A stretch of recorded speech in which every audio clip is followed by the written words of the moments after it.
देख ली बेजा बिटिया मा कोरम बेजा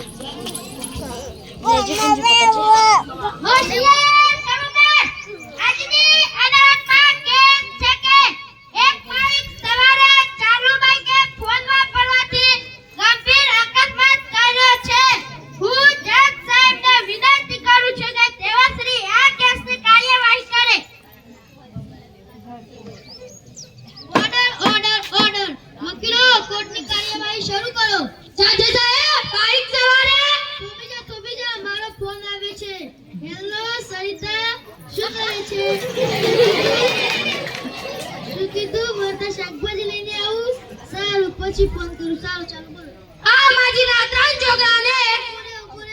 હેલો ફોન મૂકો મેડમ પગે લાગુ છું સાંજે બધું લેતો આવીશ બાય માય સ્વીટી આ માજીના ત્રણ જોગાને અકસ્માત થયું છે તેમાંથી બેને હોસ્પિટલમાં દાખલ કર્યા છે અને એકને ઘરે પડાપીંડી કરવા રાખ્યો છે ચાલુ ભાઈ ફોન પર વાતો કરતો હતો સાવ ખોટી વાત છે સાહેબ અત્યારે મોબાઈલ નો જમાનો છે આ ડોસા પણ ફોન વાપરે છે હું અને વકીલ સાહેબ પણ ફોન વાપરે છે તમે પણ ફોન વાપરો છો તમારી ઘરવાળી પણ ફોન વાપરે છે રસ્તા પર ચાલતા ચાલતા પણ બધા ફોન વાપરે છે તો મારો અસીલ ચાલુ સવાર ફોન કેમ ન વાપરે ઓર્ડર ઓર્ડર ઓર્ડર મંચમાં તમારે શું કહેવું છે મારે તો બીજું કઈ ન કેવું તમે આ બરદાન જેલમાં પૂરો જેલમાં નકર બીજો શેઠો ને ઉડાડી મેલ હે ઓર્ડર ઓર્ડર ઓર્ડર ભાઈ બરાબર તમારે શું કહેવું છે એ સાહેબ હું બાઈક ચલાવતો હતો આ વાત સાચી છે પણ હું ફોન પર વાતો ન કરતો હતો આ મંચી ડોશી અને તેનો વકીલ મને ફસાવવા માંગે છે મારો વકીલ સાચો છે લાખ રોકડા આપ્યા છે તમને કહો તો તમને પણ 20,000 આપું સાહેબ આ સમગ્ર અકસ્માત થતા વ્યક્તિએ પણ જોયું હતું તમારો ઓર્ડર હોય તેને અહીં લઈ આવું અને એ પોલીસ ભાઈઓ તેને પકડી લાવો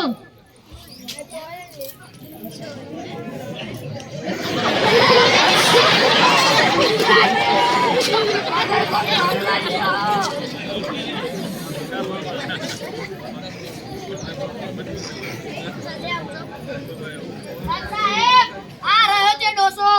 ચંપકભાઈ આ બાઈક વાળો બાઈક ચલાવતો તમે ત્યાં હાજર હતા આ સાહેબ આજ બાઈક ચલાવતો હતો તે ચાલુ બાઈકે ફોન પર વાત કરતો હતો તમે તેને જોયો હતો ના સાહેબ તેવું મેં જોયું ન હતું પણ બડામ કરીને આવા જાય મેં ત્યાં જોયું બસ જજ સાહેબ હવે દીવા જેવું સ્પષ્ટ થઈ ગયું કે મારો અસીલ ચાલુ બાઈકે ફોન પર વાત ન કરતો હતો તે નિર્દોષ છે તેને બા ઇજ્જત મુક્ત કરવામાં આવે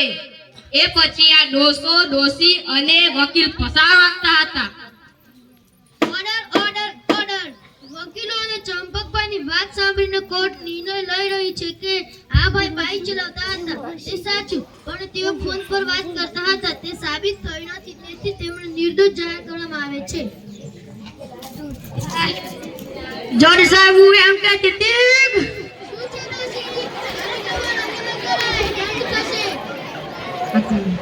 એ વકીલ લાખ મારા 500 રૂપિયા અને હું એક કેસ લડવા લેતા